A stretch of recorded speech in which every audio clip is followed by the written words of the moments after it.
Bring to us your poetry from inspiration sought. Come join us with your images, your verses, words, and thought. From here, we'll share your balladry with those who do not know it. This platform's here for you to show the world that you're the poet. Welcome to episode 47 of You're the Poet, the poetry podcast featuring you. I'm host Matt Burgio, and I'm here with co-host Phil Burgio. Phil, welcome. Glad to be here. Here at You're the Poet, our purpose is to share our love of poetry with the world and invite you to do the same. I want to start by saying thank you to all of our listeners who have made You're the Poet possible. We hope you enjoy the podcast and the poetry that is shared here. Our featured guest for this episode of You're the Poet is Lynne Alison, who is joining us from Dublin, Ireland. Lynne, welcome to You're the Poet. Thanks for having me. Delighted to be here. Yeah, we're glad you could join us, and we look forward to your contribution to the episode. To start things off, I'm going to share a classic poem for the episode. This poem is by James Fennimore Cooper. He's an American writer that lived from 1789 to 1851. He's most noted for his historical romances that depicted colonial and indigenous characters from the 17th to the 19th centuries. The most popular of these are 5 novels known as the Leatherstocking Tales. And of these, the most renowned is The Last of the Mohicans, which I know I learned about in school. Love the film. Yeah. Yeah, it's one of my favorites, yeah. And we were just talking about, too, we love the music. Great music in that as well. Oh, the soundtrack is just excellent, yeah. Oh, yeah. So along with those, he also wrote some sea stories that were influenced by his time on a commercial voyage and some years that he served in the Navy as a midshipman. And the poem that I'm sharing today comes from the novel The Water Witch, which was one of the sea stories. In the novel, this poem is actually portrayed as a song that is sung. And just a side note on James Fennimore Cooper, he was born and raised in Cooperstown, New York. That's where the Baseball Hall of Fame is for the baseball fans out there. And Phil, you just visited Cooperstown. A couple of weeks ago. Yeah, he was born and raised in that area, and he also spent the end of his life there. His father actually founded the town. So I thought that was a neat little side note there. So the poem I'm sharing today is called My Brigantine. And this is just about a seaman singing about his love for his vessel. So a brigantine is a 2-masted ship, a sailing ship. My Brigantine. My Brigantine, just in thy mold and beauteous in thy form, gentle in roll and buoyant on the surge, light as the sea-fowl rocking in the storm, in breeze and gale thy onward course we urge. My water queen, lady of mine, more light and swift that thou none tread the sea, with surer keel or steadier on its path. We brave each waste of ocean mystery, and laugh to hear the howling tempest's wrath, for we are thine. My brigantine, trust to the mystic power that points thy way. Trust to the eye that pierces from afar. Trust the red meteors that around thee play. And, fearless, trust the sea-green lady's star, thou bark divine. James Fennimore Cooper. Okay, that was good. Lovely. Yeah, really enjoyed that. It does read like a song. I'm kind of hear sea shanty tunes in my head. Yeah, definitely. Yeah. But yeah, I love the sense of freedom and everything that it's lovely. The adventure. I agree. I think any of us that have been out on the water, I think, have sort of experienced some of that feeling. If you've just been out there on the open water and just feeling that ocean breeze and the love of a vessel. Lovely sense of exploration. Definitely. Yeah. All right. Well, from here, we're going to turn it over to Phil to share his poem for the episode. Okay. This poem is called Music and Soul. Music really brings up my emotions, whether they're like sad, happy. It just touches me a lot. This is called Music and Soul. Why is there music that touches my soul, from opera arias to rock and roll, of country songs that bring a tear, soulful blues, tunes sung so clear? When the melody begins to start, music of all genres touch my heart. Some for pure splendor cause them to show the magic and beauty with a heavenly glow. Tears for the ones who did depart, memories for music enter my heart. Music brings thoughts both happy and sad, reflections that are both good and bad. But isn't that music's purpose in life? To enhance our spirit and ease our strife? Philip Burgio. All right. Thank you for sharing. Gorgeous. Yeah.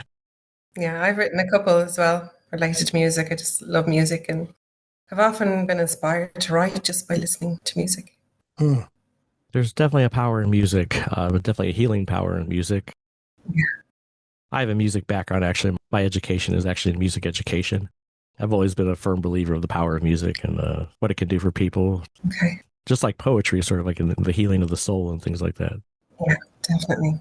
And Phil, I loved your last two lines there that kind of wrap that up, but isn't that music's purpose in life to enhance our spirit and ease our strife? I'd say definitely that's a good way to wrap that up.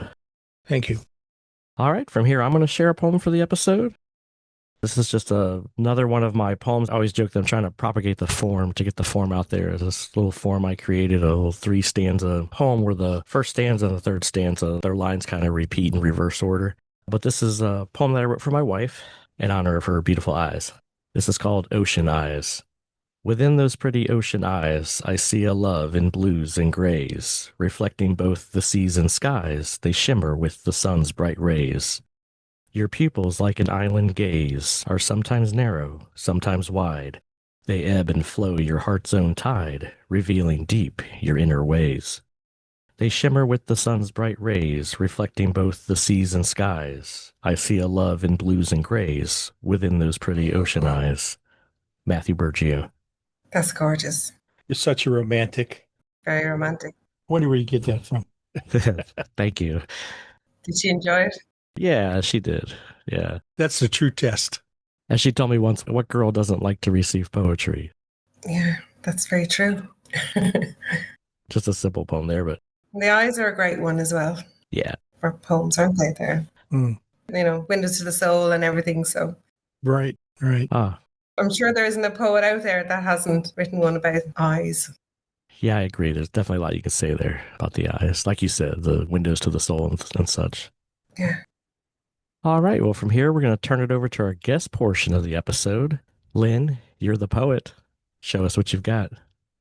Okay, one of the poems I've brought with me today is a love poem. I write about anything and everything, so it's actually kind of hard to narrow down what to pick, but I said I'll throw a love poem in there anyway. So it's called Beautiful You. I have no words that can explain the love I have for you. I think by now I've told you this one time, or maybe two. But what can I say? I need to express it so my heart doesn't burst with joy. I need to tell you how special it feels that this wishful girl has found her sweet boy. A man as beautiful as you holds that child inside with love, till one day he finds a way to show and share him with the world. And this wishful girl can only hope that she can be by your side as you do. For your love she craves and knows to be a love most pure and true, and would never wish anything but the sweetest love for you. I wished upon this star you see that shone so brightly in the dark. How could this gleaming star I see not leave on me its mark? It's by me, Lynne Alison. All right. Thank you for sharing. Whoever he is, he's a lucky man. Well, he's part of my imagination at the moment, I'm afraid. That's lucky imagination then. So. I love this poem for a couple reasons. One, I thought it was well written, and two, it reminds me of poems that I write. Like it's just kind of would seem reminiscent of a lot of the love poetry that I've written over the years. And I really loved that last stanza. I thought that last stanza was great. That I wished upon the star you see that shone so brightly in this dark. Yeah. How could this gleaming star I see not leave on me its mark? I thought that was a great way to wrap that up and end that. That was beautiful. Thank you. Well done. Thank you. Okay, got another one for us. Okay, this one is Giant's Causeway. I don't know if you're familiar with the landmark. Yes.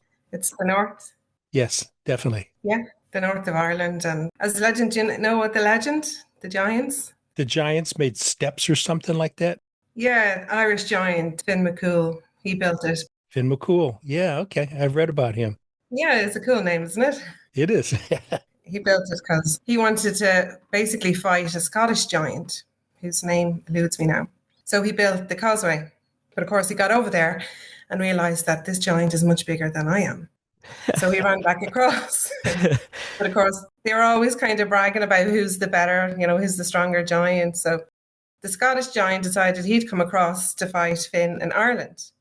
But of course, he was terrified. So Finn's wife dressed him up as a baby. And when the Scottish giant saw the baby, he figured, your father must be enormous.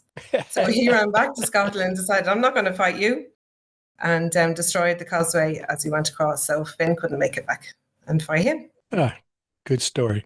Yeah, it's a fun story. That's the legend anyway. Okay, so I visited there myself in May, and that's where the poem was inspired from.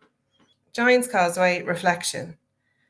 I walked for miles on your rugged hues, breathed in your crisp freshness for clear skies so blue, marvelled at your artistry poured out in all directions, listened to your whispers and roars with reflection.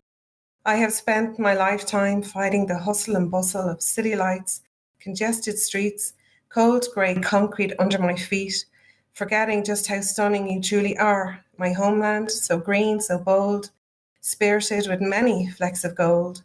A rich history so many fought for, so many lost lives for.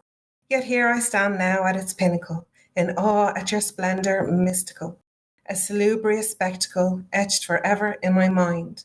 Never shall I feel cynical again, nor invisible as minute as I am. As I take a stand on this land, carved by nature's glory, I pledge to contribute to its harmonious beauty and peaceful constancy, in memory and gratitude to all that came and went before me. Lynne Alison. All right, thank you. I could picture the causeway in my head. Do you know what we're talking about, Matt? I'm actually not familiar Well, with the Causeway or the legend, and I'd definitely be looking this up to find out more about it. Everybody knows about Fennimore Cooper. Well, maybe a few more do now. Yeah, that's true. That's true. But it was a perfect day. I mean, it was clear blue skies and the sun was shining. Because it can be pretty treacherous, the weather up there. Got lucky that day. It sort of like makes you want to I want to visit Ireland. Oh, yeah. I mean, come on. Have you not been? I was in London a couple years ago. Never made it to Ireland.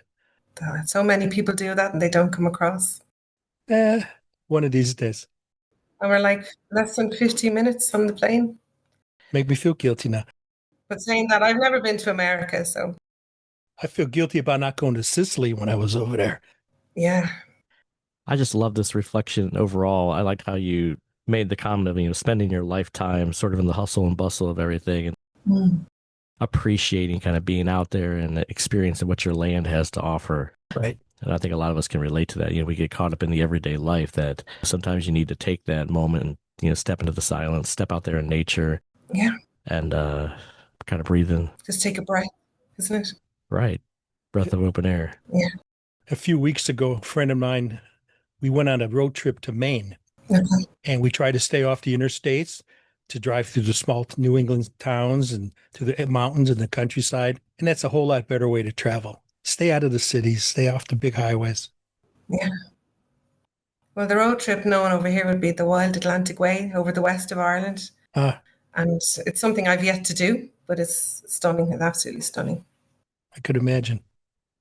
All right. Well, before we continue with some more poetry, tell us a little bit about your poetic journey, and if you got anything you want to promote and what you got going on in the poetry world. Well, I have a Facebook page dedicated to poetry, and I recite a lot of my own work as well. So that's really where I'm at the moment. I do have a few poems in an anthology, the Poetry Press Anthology 1.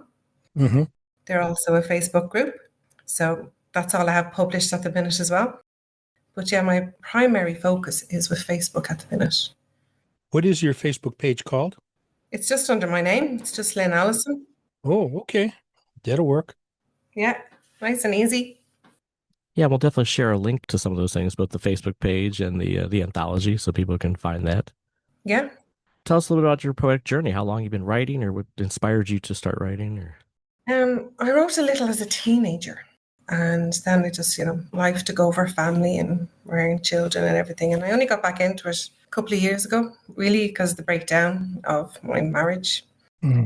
And I just fell into it, kind of found it as therapeutic, really. And it helped me kind of express my thoughts and regulate my emotions. And I just kept writing and writing and writing. And my thoughts just came in rhyme. So I kind of I went with it, So yeah, I've been doing that. And I opened up the social media Facebook account then and started posting. Got some kind feedback and just kept growing from there. My own page is only open a little over a year. Okay. Well, great. Definitely have to check that. Yeah. So it's early days. I'm fairly new to poetry. There's a lot of poetry out there I still want to read. I tend to write a lot more than I read, but fairly new to it. I just love it. It just feels natural, part of me. We've talked about that reading poetry. I would rather listen to the poet read it Yeah. because they know where to put the emotion in, where I could read it but miss some of that emotion part. But when the poet's reading it himself. Yeah. I'd be told that myself because I pick and choose ones, and there's a lot of recitals on my page. And everyone always says it does bring extra layers to a person's poem to hear the emotion, I guess, behind it, And that's what we like about our podcast. Yeah. You mentioned you listened to Ryan Morgan's episodes. If you've listened to Ryan recite his poetry, then you definitely know. I have done. Yeah, he's brilliant.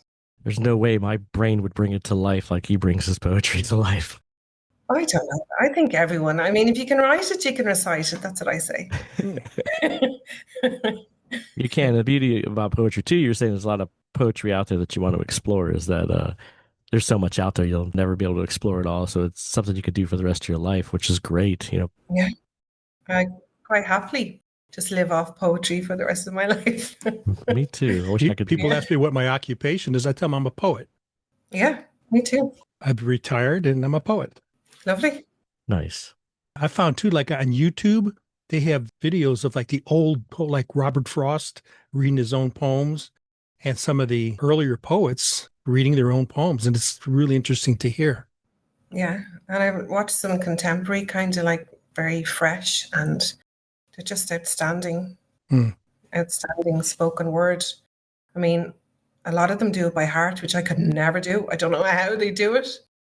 And there's must be 30, 40 lines in their poems. Fantastic. Yeah. Yeah, I can't do that. It really is a skill. Really is a skill. Oh, yeah. And one of the things I've loved about this podcast, too, is I used it as a springboard to get me back and active into poetry. I was like, I need to get back into poetry. And I was like, well, maybe if I start this podcast, it'll get me writing more poetry, because I had been kind of in a slump for a while. And it really has. Not as much as I wanted it to do, because I do a lot of production with the podcast, but it's really opened my availability of poetry out there to hearing all the different poets and all the different styles and how everybody brings this unique light to poetry and how they express it. Yeah. Whether it's short, silly poems or these long, elaborate, deep poems. Yeah. It's just wonderful to hear all the variety that's out there. Definitely. And I think not every poem is for everyone. There's plenty of poetry out there that completely goes over my head. I have no clue what they're talking about here. But then there's other ones I really connect to. And it's just fantastic when you feel that, I think, that connection with someone else's words. You're connecting to that person, it's soul to soul kind of thing. So that's what I love about it as well. Well, and I like that. It reminds me of music appreciation that, like you said, not all poetry speaks to all people, but I think the more you hear and the more you read, you get an appreciation for it. So that maybe if it's not touching me in a specific way, I'm not going to put down a poem because it might be speaking to somebody else in a certain way. Yeah. I think you just get this greater appreciation for the art as a whole. Yeah. And I think that's important for people. And that's one of the things I hope that the podcast is doing, that it's giving a chance for people to hear all kinds of variety of poetry and get a better appreciation for the art as a whole. Yeah, definitely. There's so many different styles out there, isn't there? Yeah. Definitely. I've written a few haikus and acrostics. I've done loads of them as well.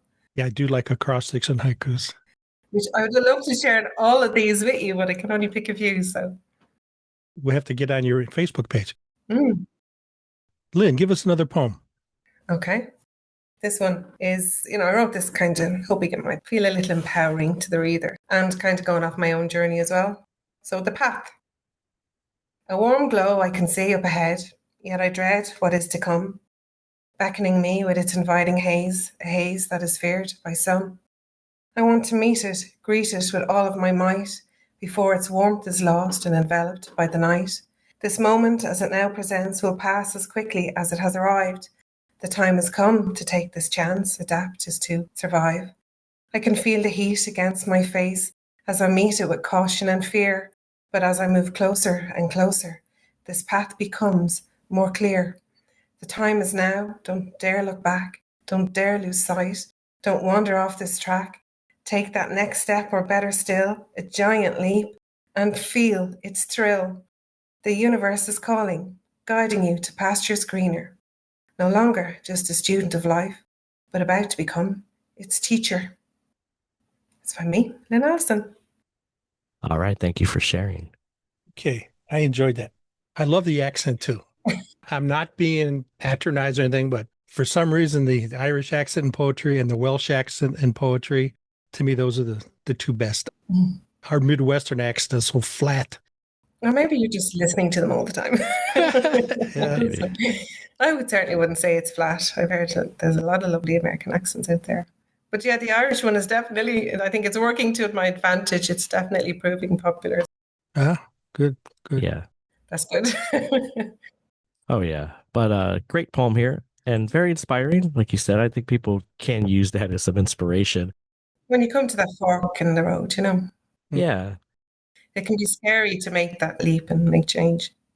I always love whether it's songs or poetry that give that encouragement, sort of that carpe diem, that to take that chance to get out of your comfort zone and don't miss out on those opportunities that could lead to good things. Yeah. And listen to yourself. If your heart is telling you something, pay attention. Right. Yeah, I agree. But really well done there. Thank you. All right. Well, before we wrap things up, is there anything else you want to say about poetry or your poetic journey or anything? I think I've already really, shared it with you there in a nutshell. So All right. no point in repeating myself. You mentioned coming back on and having the opportunity to share more poetry. Be on the lookout because we always have opportunities for guests to come back on. Great, yeah. I'd love to. Our 50th episode is coming up, and we hope to kind of do like an all call, as we call it, where people get a chance to send in a recording, sometimes on a specific poetic form. So I think for episode 50, we'll be doing the tanka. So I'll be giving you information on that, and you're welcome to send in a recording to be a part of that episode. Great, thank you. We've started an Around the Table feature. I don't know if you saw those. We've got, well, I guess there's only one out. The other one will be out this Sunday, where we have multiple guests come on. Mm-hmm. Sometimes it's tricky due to our time differences, Yeah. But I'm hoping I'll get a chance to do one where we'll get some of you Irish folk and our UK brethren to come on and do a podcast, because we got a couple guests that have come from London or England, and a couple there from Ireland and even Norway. So hopefully I'll get a chance to do it where it's a time that kind of works for those of you that are 5 or 6 hours ahead of us or whatever. Okay. So there's definitely opportunities to come back on, and in the future, you can always come back on as a guest again, too, to share some more poetry. I'd love to. All right. Well, as we wrap things up, we want to let our listeners know that we are grateful that you've taken the time to tune in. We hope you're enjoying the poetry shared here, and if you haven't already, please subscribe to the podcast and share it with others. If you would like to support You're the Poet and what we are doing here, we have set up a patron site at buymeacoffee.com/you'rethepoet. Thank you for your support as we continue to grow. After some feedback and questions about You're the Poet merchandise, we have set up an online store where fans of the podcast can grab some merch, including hats, mugs, t-shirts, and a coaster. You can find a link on our website, podcast, and social media pages, or directly at your-the-poet.printify.me. Help support the podcast and share your love of poetry with the world. If you've written any poetry and you want to share it here, whether you just have an interest in poetry, consider yourself an amateur poet, or a professional poet with published works, contact us to be a guest on a future episode. Please check out our website and various social media outlets to keep up to date with You're the Poet. You can find us on Facebook, Instagram, YouTube, and our website, yourethepoet.com. Until next time, Phil, thanks for joining us. Anytime. Lynn, thank you for being our guest. Thank you so much for having me. I've loved it. Thank you, guys. Goodbye.